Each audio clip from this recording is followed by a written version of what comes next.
ప్రభునందు ప్రియ సహోదరి సహోదరులారా, అందరూ బాగున్నారండి. ఈనాటి సువిశేషంలో క్రీస్తు ప్రభు మూడవ పర్యాయము మూడవసారి తన శిష్యులకు దర్శనమిస్తున్నారు పునరుత్థానం అయిన తర్వాత. అయితే ప్రియులారా, ఈ వాక్యంలో మనల్ని ఆశ్చర్యపరిచే సంఘటన ఏంటంటే యేసు ప్రభు శిష్యుల యొక్క ప్రవర్తన, మరి ముఖ్యంగా పేతురు గారి యొక్క ప్రవర్తన. పేతురు గారు మరి శిష్యులందరికీ నాయకుడు కదా. క్రీస్తు ప్రభు లేనప్పుడు ఆయన అప్పగించిన పనిని ముందుకు తీసుకెళ్లాల్సిన బాధ్యత దేవుడు పేతురుకి ఇచ్చాడు. హీజ్ ఎ లీడర్, అందరిలో నాయకుడు. ఈ నాయకుడు మిగిలిన వారందరిని నడిపించుకొని మరి సువార్త పరిచర్య చేయాలి మామూలుగా అయితే. కానీ ఆయన ఆ పని చేయటాన్ని మానేసి, వాక్యాన్ని బోధించటం మానేసి ఏమంటున్నాడు వాక్యంలో? నేను చేపలు పట్టుకోవడానికి వెళ్ళిపోతున్నాను అంటే ఏంటి? తన బాధ్యతను విస్మరిస్తున్నాడు. దేవుడు అప్పగించినటువంటి ఆ పనిని వదిలిపెట్టేస్తున్నాడు ప్రియులారా. ఎందుకంటే ఆయనలో నిరాశ నిస్పృహ వచ్చింది. ప్రభువు చనిపోయాడు, మరి ఆయన మీద మేము చాలా నమ్ముకున్నాం, చాలా హోప్స్ పెట్టుకున్నాం. ఈయనేమో చనిపోయాడు, మొత్తం ఇప్పుడు ఏం చేయాలో మాకు అర్థం కావట్లేదని వాళ్ళందరూ కూడా నిరాశలో నిస్పృహలోకి వెళ్ళిపోయి, మళ్ళా సరే కనీసం మన పాత జీవితానన్నా మనం ప్రారంభించుకుందాం అనుకొని మళ్ళా వాళ్ళు జాలరులు కాబట్టి చేపలు పట్టుకోవడానికి వెళ్ళిపోతున్నాడు. నేను చేపలు పట్టబోచున్నాను అని అనగానే మిగిలిన శిష్యులందరూ ఏమన్నారు? మేమును నీ వెంట వచ్చేదము అన్నారు. Praise the lord. అందరూ వదిలేశారు, పని వదిలేశారు, వెళ్ళిపోతున్నారు. పాత పనికి, పాత జీవితానికి వెళ్ళిపోతున్నారు. ఏ పాత జీవితం నుండి యేసయ్య వాళ్ళని తిరిగి ఆ చేపలు పట్టే వాళ్ళని మిమ్మల్ని మనుషులను పట్టేవాళ్ళుగా చేద్దానని ఇటు తీసుకొస్తే, ఇప్పుడు ప్రభు చనిపోయిన తర్వాత మళ్ళా వీళ్ళు పాత జీవితానికి వెళ్ళిపోతున్నారు ప్రియులారా. సో సాడ్, చాలా బాధాకరమైన విషయం. మరి ప్రభు వాళ్ళని వదిలిపెట్టేశారా అంటే ప్రభు వదిలిపెట్టలేదు. నిందించని ప్రేమ ఆ యేసు ప్రేమ, దూషించని ప్రేమ ఆ యేసు ప్రేమ. నువ్వు కొన్నిసార్లు పాత జీవితానికి వెళ్ళిపోయినా యేసయ్య నీ మీద కోపపడడం, మండిపడిపోవడం కానీ ప్రేమతో నీ చెంతకు వస్తాడు, మళ్ళా నిన్ను తన చెంతకు తీసుకొని వస్తాడు ప్రియులారా. దేవుని ప్రేమ అటువంటిది ప్రియులారా, అటువంటి గొప్పది యేసు ప్రేమ. ఆయన తెల్లవారుజామున అక్కడ వాళ్ళకి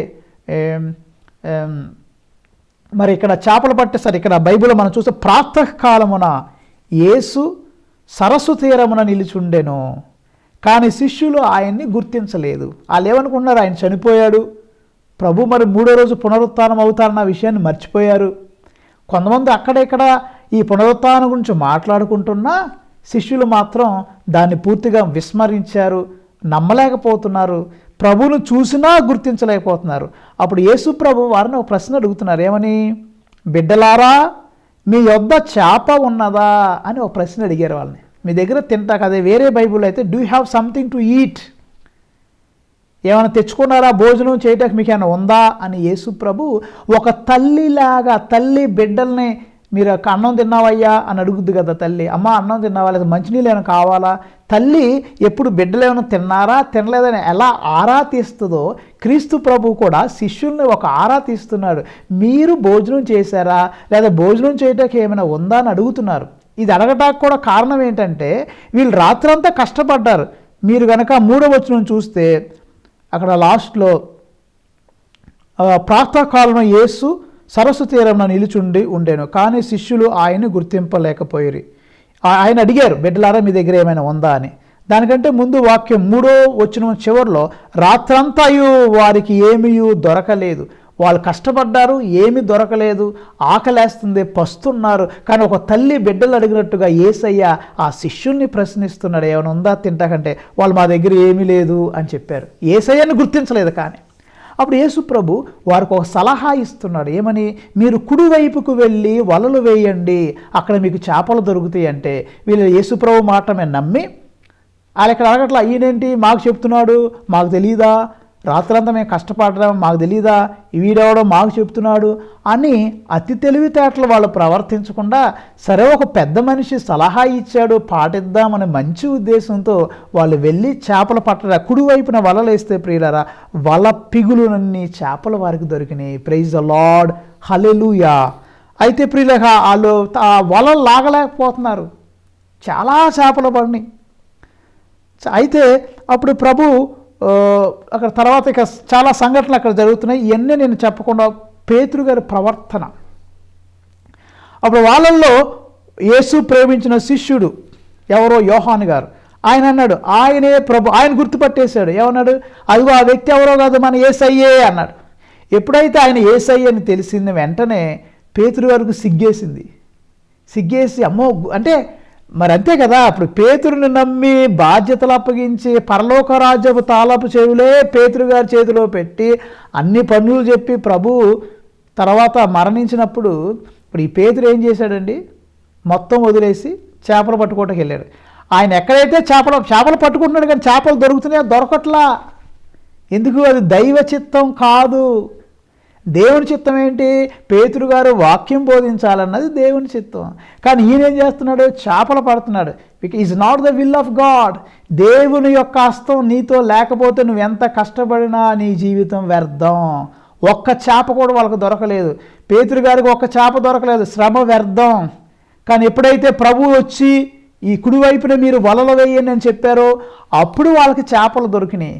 కానీ అప్పుడు పేతురు సిగ్గుతో తలదించుకున్నాడు. అమ్మో, యేసయ్య వచ్చాడు, భయం వేసేస్తుంది, నాకు చాలా పని అప్పగించాడు, నేను అదంతా వదిలేసి ఇటు చేపలు పట్టుకోవడానికి మళ్ళా ఇటు వచ్చాను అని గజగజ వణుకుపోతూ భయముతో సిగ్గుతో ఒక వస్త్రాన్ని కప్పుకొని ఆయన సముద్రంలోకి దూకేస్తూ ఉన్నాడు. ప్రియులారా, తర్వాత ఇక్కడ తక్కిన శిష్యులు చేపలతో నిండి ఉన్న వలను లాగుచు పడవను ఒడ్డునకు తీసుకొని వచ్చారు. అక్కడికంతా బాగుంది. ఇక్కడ చూడండి ప్రియులారా, యేసు ప్రభు ఒక తల్లి లాంటి ప్రేమను చూపిస్తూ ఉన్నాడు. 9వ వచనం చూస్తే, వారు ఒడ్డునకు వచ్చినప్పుడు అచ్చట బొగ్గుల మంటను దానిపై ఉన్న చేపను రొట్టెను చూచిరి. యేసు వారితో, మీరు ఇప్పుడు పట్టిన చేపలు కొన్ని తీసుకొని రండు అని. వీళ్ళేమో చేపలు పడుతున్నారు. ఈ టైంలో యేసయ్య ఏం చేస్తున్నాడు? అక్కడ మంట రెడీ చేసి, బొగ్గులతో మంట రెడీ చేసి దాని మీద ఒక చేప, కొన్ని రొట్టెలు అక్కడ ఉంచారు ప్రభు. ఎవరి కోసం? శిష్యుల కోసం. ఆయన ఒక తల్లి వల్లే తన యొక్క శిష్యుల కొరకు ఆహారాన్ని సిద్ధపరుస్తున్నారు, భోజనాన్ని సిద్ధపరుస్తున్నారు. ఎంత ప్రేమ చూసారా ప్రియులారా? శిష్యులను తిట్టట్లేదు, శిష్యుల మీద మండిపడట్లేదు, వారి మీద ప్రేమ చూపిస్తున్నారు. ముందు వారు ఆకలేస్తుంది కాబట్టి వాళ్ళకి ఆకలి తీరుస్తున్నారు. ఇంక ప్రభు ఏమంటున్నారంటే, ఇంకా వాళ్ళు ఫ్రెష్గా తెచ్చిన చేపలు కూడా కొన్ని ఉన్నాయి కాబట్టి ఆ చేపలు కూడా తీసుకొని రమ్మని శిష్యులతో చెబితే వాళ్ళందరూ చేపలు తీసుకొని వచ్చారు. అక్కడ వరకు బాగానే ఉంది. ఈ టైంలో ఇప్పుడు ఏమవుతుంది? ప్రభు ఏమన్నారు వారితో? వచ్చి భుజింపుడు అని యేసు వారిని పిలిచాను. వారిని తిట్టట్లేదు, కొట్టట్లేదు, దూషించట్లేదు. మీకు బుద్ధి ఉందా, జ్ఞానం ఉందా, నేను ఇంత పని అప్పగిస్తే ఈడియట్ ఫెలోస్, రాస్కెల్స్ అని తిడుతున్నాడు. ఆ శిష్యుల్ని తిట్టట్లేదు, వారికి భోజనాన్ని వడ్డిస్తున్నాడు. వచ్చి భుజింపుడని యేసు వారిని పిలిచెను. ఆయన ప్రభు అని వారు ఎరుగుదురు కనుక శిష్యుల్లో ఎవడో నువ్వు ఎవడవు అని అడగల. వాళ్ళకి అర్థమైపోయింది, హీఈస్ జీసస్. ఒక పక్కన సిగ్గుతో ఉన్నారు, భయముతో ఉన్నారు, బాధతో ఉన్నారు. అమ్మో, మేము తప్పు చేశాం, మేము ప్రభు అప్పగించిన పనిని వదిలేశాం అని వాళ్ళు వారిలో మదన పడుతున్నారు, బాధపడుతున్నారు, మౌనంగా ఉన్నారు. ఇప్పుడు యేసు ప్రభువే వారికి వడ్డిస్తున్నారు, తల్లి బిడ్డలకు భోజనం వడ్డించినట్లుగా. చూడండి 13వ వచనం, యేసు వచ్చి రొట్టెను తీసుకొని వారికి పంచిపెట్టెను, అట్లే చేపను కూడా వారికి పంచి ఇచ్చాను. మృతులలో నుండి లేపబడిన పిమ్మట యేసు శిష్యులకు దర్శనమిచ్చుట ఇది 3వ పర్యాయం. సో మనం ఒక సింపుల్ భాషలో 2-3 మాటలు చెప్పాలంటే, యేసయ్య పేతురుకు పని అప్పగిస్తే ఆయన పనిని విస్మరించాడు. ప్రభువు చనిపోయిన తర్వాత ఆయన మళ్ళా పాత జీవితానికి వెళ్ళిపోయాడు. కానీ దేవుడు వదిలిపెట్టకుండా మళ్ళా పేతురు దగ్గరికి వెళ్ళాడు. పేతురుతో ఇగో వాళ్ళు ఆకలిగా ఉన్నారని గుర్తించి వారి కోసం ఆహారం వండుతున్నారు.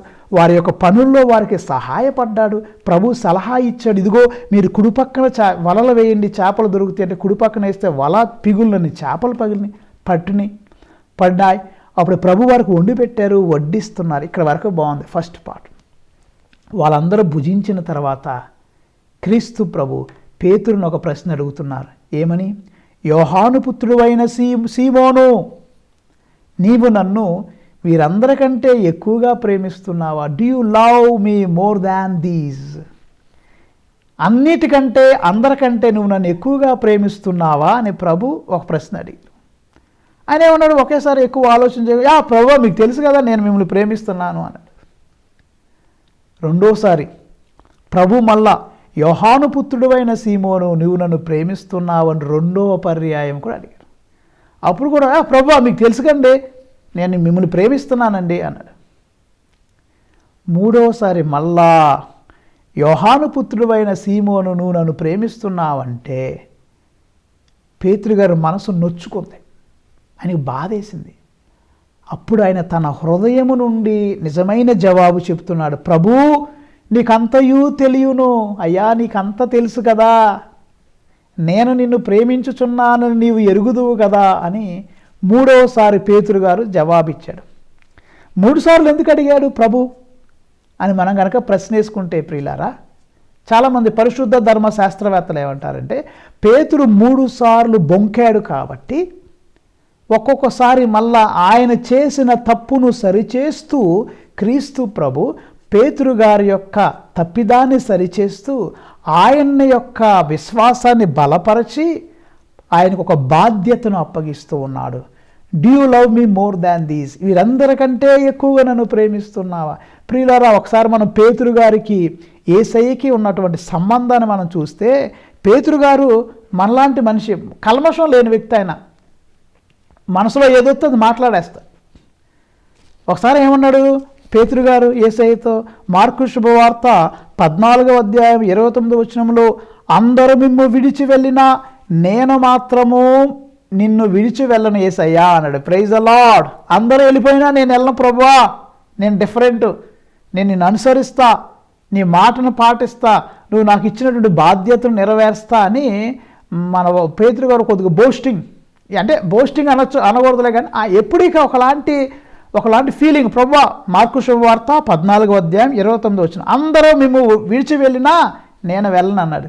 ఈరోజు ఏం చేస్తున్నాడు, మొత్తాన్ని తట్టాబుట్టా సదిరేసి బైబిల్లో ఈ మొత్తం పక్కన పడేసి చేపలు పట్టుకోవటానికి వెళ్ళిపోతున్నాడు. అన్న మాటనే మర్చిపోయాడు. యోహాను సువార్తలో కూడా ఇంకో మాట అన్నాడు ఆయన. యోహాను సువార్త 13వ అధ్యాయం 37వ వచనంలో, నేను మీ కొరకు నా ప్రాణమునైనా ఇచ్చేదను, మీకోసం నేను చచ్చిపోవటాకైనా రెడీ అన్నాడు పేతురు గారు. యోహాను 14:37, ప్రభు ఇప్పుడు మీ వెంట నేను ఎందుకు రాలేను, నేను మీ కొరకు నా ప్రాణమునైనా ఇచ్చేదను. ప్రాణాన్ని ఇస్తానన్నాడు, వదిలేసి వెళ్ళిపోయాడు, చేపలు పట్టుకోవడానికి వెళ్ళిపోయాడు. కానీ ప్రభు ప్రియులారు అందుకనే పేతురుని పిలిచి, ఇలా పీటర్ కమ్ హియర్, వీరందరికంటే నువ్వు నన్ను ఎక్కువగా ప్రేమిస్తున్నావా అన్నావు కదా, అందరూ వదిలిపెట్టినా నేను వదిలిపెట్టిన ప్రభు అన్నావు, మీకోసం నా ప్రాణాలు ఇవ్వటాకైనా నేను సిద్ధంగా ఉన్నాను అన్నావు, నిజమేనా అని ప్రభు ప్రశ్నిస్తున్నారు పేతురుని ప్రియులారా. ఆయనలో మళ్ళా ఈ విశ్వాసాన్ని పెంపొందిస్తున్నారు. ఆయన దూషించట్లేదు, కొట్టట్లేదు, శిక్షించట్లేదు, కానీ ప్రేమగా దగ్గరికి తీసుకుంటున్నారు. ప్రభు ఆహారం పెడుతున్నారు, తల్లి వడ్డించినట్లు వడ్డిస్తున్నారు. నువ్వు నన్ను ప్రేమిస్తున్నావా పేతురు అని ప్రభు పేతురుని ప్రశ్నిస్తున్నారు. ప్రియులారా, ఈ రోజున ఆ పేతురు ఎవరో కాదు, నువ్వు నేను. మనందరికీ దేవుడు ఒక బాధ్యతనిచ్చాడు. నువ్వు ఒక గురువు అయితే నీకు ఒక బాధ్యత ఇచ్చాడు, సిస్టర్ అయితే you have a vocation, God has called you. But sometimes we are ignoring, neglecting our vocation. ఆ దైవ పిలుపుని మనం విస్మరిస్తున్నాం, మర్చిపోతున్నాం. ఒక గురువుగా, ఒక ఉపదేశిగా, లేకపోతే ఇంకా ఒక బిషప్ గారుగా ఒక్కొక్కరికి ఒక బాధ్యతను దేవుడు ఇచ్చాడు. కొన్నిసార్లు మనం ప్రభు ఇచ్చిన ఆ బాధ్యతను విస్మరిస్తున్నాం. పేతురు గారిలాగా పాత జీవితానికి వెళ్ళిపోతున్నాం. ప్రభు మన చెంతకు వస్తున్నారు, ఆయన మనల్ని బలపరుస్తున్నారు, మనల్ని పోషిస్తున్నారు, తన ప్రేమను చూపిస్తున్నారు, మనల్ని ప్రశ్నిస్తున్నారు, నువ్వు నన్ను ప్రేమిస్తున్నావా? ఈరోజు పేతురు గారు జవాబిచ్చినట్టు, అవును ప్రభువా నేను నిన్ను ప్రేమిస్తున్నాను అని మనం చెప్పగలమా? ప్రేమ అంటే 3 లక్షణాలు ప్రియులారా, 3 క్వాలిటీస్. నెంబర్ 1 సమయం ఉండాలి మనం ప్రేమించిన వ్యక్తితో. నెంబర్ 2 గౌరవించాలి. నెంబర్ 3 వారి కోసం త్యాగం చేయాలి. నీ దేవుడైన నువ్వు ప్రభువుని నువ్వు ప్రేమిస్తున్నావంటే ఆయనతో నువ్వు సమయం ఇస్తున్నావా ఆయనకి? రెండవది నువ్వు ఆయన్ని గౌరవిస్తున్నావా?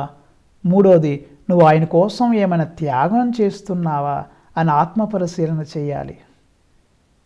కాబట్టి ఈ రెండు వచ్చి ఈరోజు మనం నేర్చుకోవాల్సింది, యేసయ్యలో తల్లి లాంటి ప్రేమ ఉంది. రెండవది, ఆయన మనల్ని ప్రేమిస్తున్నాడు కాబట్టి నువ్వు కూడా నన్ను ప్రేమిస్తున్నావా నన్ను అడుగుతున్నాడు.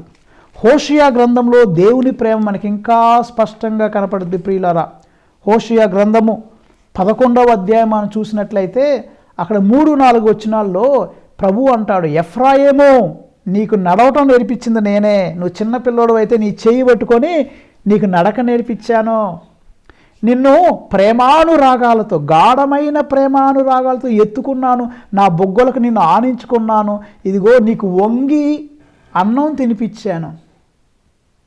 ఈ హోషియా గ్రంథం 11వ అధ్యాయంలో తల్లి ప్రేమ, తల్లి బిడ్డలకి మీద ఎటువంటి ప్రేమ ఉందో ఆ ప్రేమ మన మీద దేవుడు చూపిస్తున్నాడు. కానీ దేవుడు ఏమంటున్నాడంటే, ఆయన మనల్ని ఎంతగా ప్రేమిస్తుంటే మనం అంత దూరంగా వెళ్ళిపోతున్నామంట. The more he's coming closer to us, the more distant we are going away from God. ప్రియమైన దేవుని బిడ్డ, ఈ వాక్యం వింటున్న నువ్వు ఆత్మ పరిశీలన చేసుకో. ఆ దేవుడు నిన్ను ప్రేమిస్తున్నాడు. దేవుడు నీకు వంగి అన్నము పెడుతున్నాడు. ఆ దేవుడు నిన్ను తన బొగ్గలకు ఆనించుకుంటున్నాడు. గాఢమైన ప్రేమానురాగాలతో నిన్ను ప్రేమిస్తున్నాడు. కానీ దేవుడు అంటున్నాడు, నా బిడ్డ, నేను నీ దగ్గరికి ఎంత దగ్గరగా వస్తున్నానో నువ్వు అంత దూరంగా వెళ్ళిపోతున్నావు. ఇది దేవునికి బాధ వేస్తుంది ప్రియులారా. ఈ యొక్క ప్రవర్తన మనలో ఉంటే ఈ రోజున మనల్ని మనం సవరించుకోవాలి. మనం ఆత్మపరిశీలన చేసుకోవాలి ప్రియులారా. ఆ దేవునిలో ఉన్న ప్రేమను మనం గుర్తించాలి, పరిశీలించాలి. కీర్తన గ్రంథము 34వ కీర్తన 8వ వచనంలో కీర్తనకారుడు అంటాడు, పరిశీలించు చూడుడు ప్రభువు ఎంత మంచివాడో మీకే తెలియను. ఆత్మ పరిశీలన చేసి, ఆయన శిక్షించేవాడు కాదు. సరే, మరీ ఓవర్ యాక్షన్ చేస్తే మనం అప్పుడప్పుడు మనల్ని కత్తిరిస్తాడు, అది వేరే విషయం. మామూలుగా ఆయన మనల్ని అర్థం చేసుకుంటాడు, మనల్ని ప్రేమిస్తాడు. శిష్యుల మీద పేతురుని, నేను చేపలు పట్టుకోవడానికి వెళ్ళిపోతున్నాను అంటే చెంప మీద కొట్టట్లా, వచ్చి ఏ ఈడియట్ అన్న చెంప మీద కొట్టట్లా. ఏం చేస్తున్నాడు? ఆయనకి మళ్ళా తన యొక్క పిలుపును గుర్తు చేస్తున్నాడు. పేతురు, నేను నిన్ను పిలిచే కదా. ఇక్కడ మనం ఇంకోటి ఏంటి, యేసు ప్రభు ఇచ్చిన పని చేయకుండా వేరే పని చేస్తే నీకు ఎంత కష్టపడినా నీకు ఫలితం రాదు. ఒక్క చేప దొరకలేదు. వారు బయలుదేరి పడవెక్కిరి, కానీ ఆ రాత్రంతా వారికి ఏమీ దొరకలేదు. నీ జీవితంలో నీకు ఎందుకు ఫలితం రావట్లేదు? బహుశా దేవుడు అప్పగించిన పనిని నువ్వు విస్మరించామేమో. ఆత్మ పరిశీలన చేసుకో. నీ కుటుంబం దేవునికి దూరంగా జీవిస్తుందేమో, అందుకని దేవుడు నీకు ఫలితం ఇవ్వట్లేదు. నీకు ఫలితం రావాలంటే, నువ్వు జీవితంలో దేవుని యొక్క దీవెనలు పొందుకోవాలంటే ఆయన నీకు అప్పగించిన పనిని నువ్వు విస్మరించకుండా విశ్వాసముతో చేయాలి ప్రియమైన దేవుని బిడ్డ.